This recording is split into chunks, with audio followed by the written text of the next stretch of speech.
Sri S. Niranjan Reddy. Thank you, Vice Chairman, sir.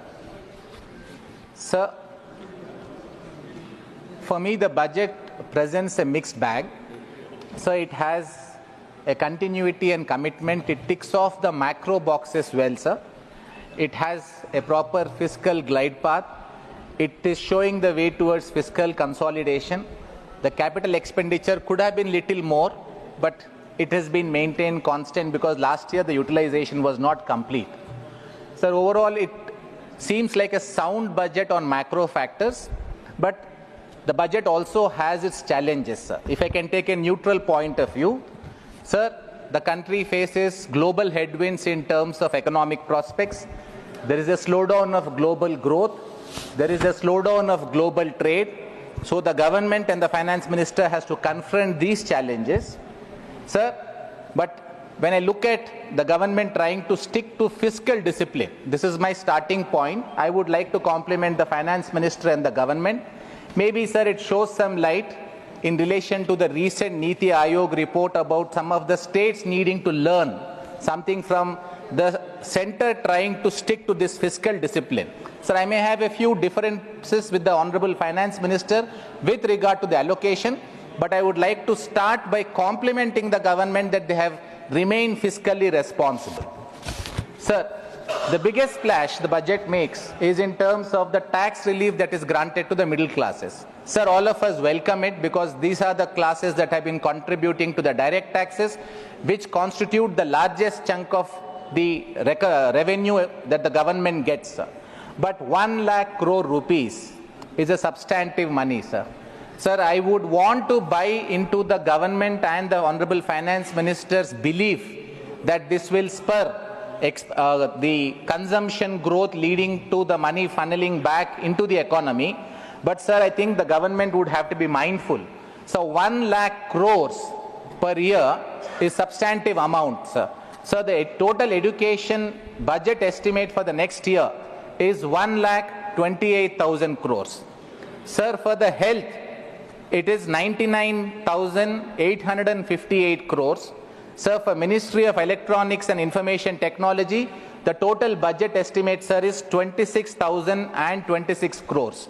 Sir, if I were to notionally look at this 1 lakh crores being divided amongst the Education, Health and Ministry of Electronics and Information Technology, it would have meant, sir, if there was no tax cut, I'm just giving a hypothetical, I'm not suggesting there should not be a tax cut, it would have meant 33,000 crores more for education. 1/3 of that amount would have meant that the education sector would have got a 25% jump on the budget estimates that the education department has.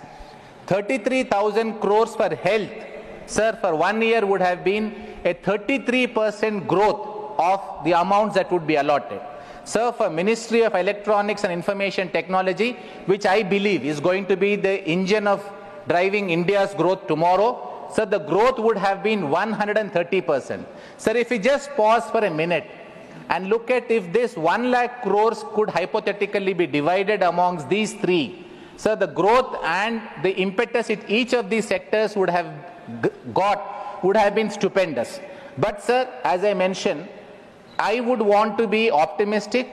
Let me buy into the government's vision. Let me buy into the Honorable Minister's vision, Finance Minister's vision, that this will spur consumption growth. I am slightly skeptical, sir, but even if it were to translate into a 50% reality, it would still be worth it because a large section that is contributing to Indian economy is felt rewarded by the government. That sections will feel that the government is listening to them.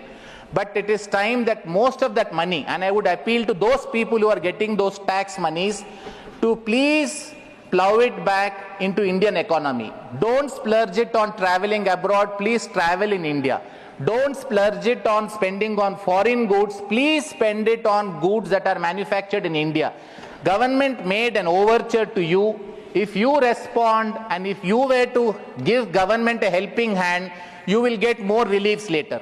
If this does not work for the government, then the tax-paying class needs to understand that they are not repaying the government's faith and the government may not want to extend these kind of benefits. Let us please note this as a warning for ourselves. Sir, because I have touched upon 3 areas that could have immensely benefited if the amounts were to be contributed to them, I will touch upon only these 3 areas, sir, as my theme on the 3 suggestions that I want to make. Sir, education, sir, one area within the limited allocation that is made, I want the government to really speed up this process, but that is sadly lacking, sir, is the internet connectivity to schools. Sir, the UDISC report of 23-24, which is of the government of India, shows, sir, that only 57% of Indian schools have functional computers, sir. And only 53% of the schools have internet access. Sir, if we have to take digital education, and that is the easiest way, sir, to scale and give education to the large masses, I would hope the government can get these figures to reach 100% as soon as possible.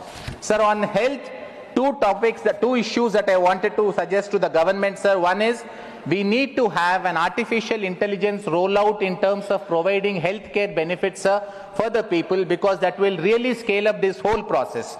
Sir, I also find that one looming threat that we face, that is antimicrobial resistance, the government has been considerate. It has increased the budget allocation from 52 crores to 54 crores.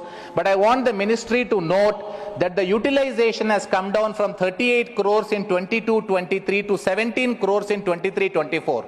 So the loss, sir, in notional GDP terms is going to be very high for India. This is a looming crisis. Everybody is forgetting about it because this does not immediately shriek for attention, but it is one of the largest crises that will confront India in the next 2 to 3 years. I want the ministries to give it full attention, sir. So then last of the topics I wanted to touch upon is Ministry of Electronics and Information Technology.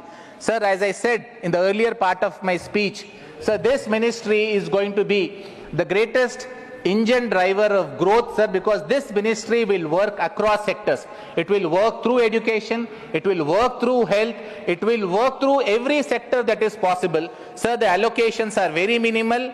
So the centers of excellence, India can't have one center of excellence, sir, for one discipline in one part of the country. I think it is time, sir, the centers of excellence we need to have in every zone, if not in every state. I would request the government to at least make provisioning for next year onwards that these centers of excellence are given to each of the states, sir. So the last of the topics, since I have another 30 seconds, sir, is urban development. I would compliment the government, sir, for having this urban challenge fund, and 10,000 crores is allotted. Sir, the only recommendation and suggestion I have for the government, sir, is please use, if possible, 80% or 90% of this fund for urban planning. States are not doing urban planning. All our cities are becoming cesspools.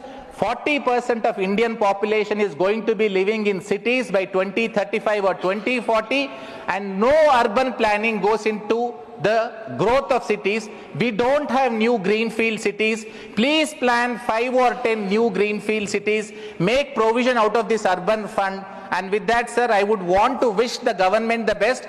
As I said, I don't think it's a great budget, but it's a good budget. I'm willing to live with it, but I will feel it is great